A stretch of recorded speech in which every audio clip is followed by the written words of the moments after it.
Aunty మిమ్మల్ని funny question అడుగుతా, answer చెప్తారా? అడుగు బాబు, చెబుతాను. ఎర్రటి పండు మీద ఈగైన వాలదు, ఏమిటది? అయ్యా, మా దగ్గర ఎర్రటి కాయలు టమాటాలు ఉండేవి, కానీ మంచి ఫ్రెష్ కాయలు. నువ్వు పబ్లిసిటీ కాదండి, నేను క్వశ్చన్ అడిగినందుకు ఆన్సర్ చెప్పు. ఇది వ్యాపారం. ఎర్రటి పండు మీద ఈగైన వాలదు, ఏమిటది? జవాబు చెప్పు దానికి. టమాటా కాయ. టమాటా కాయనా? ఆంటీ ఇది ఫిక్స్ అయిపోయిందయ్యా, కూరగాయలు పబ్లిసిటీ చేసుకోవాలని టమాటా కాయలు అంటావు. ఓకేనా? సరే, ఆన్సర్ చెప్పింది, అందుకే చాక్లెట్ తీస్తున్నా ఆంటీకి. ఇది కొంచెం చాక్లెట్.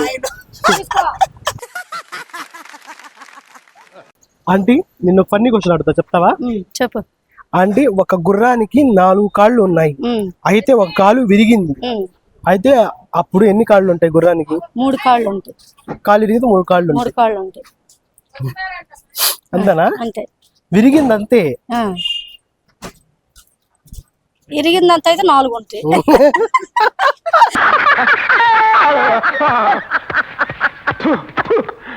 దుర్గమ్మ గారు, దయచేసి మీరు అట్ట పళ్ళు బయట పెట్టినవ్వకండి. ఊళ్ళో జనాలకి దడుపు జ్వరాలు వస్తున్నాయి. ఇరిగిందంత అయితే 4 ఉంటాయి. ఆంటీ ఆన్సర్ కరెక్ట్ చెప్పావు, నీకు చాక్లెట్ ఇస్తున్నా. మరి రాంగ్ చెప్తే నాకు అన్ని ఇవ్వాలి మళ్ళీ ఫ్రీగా.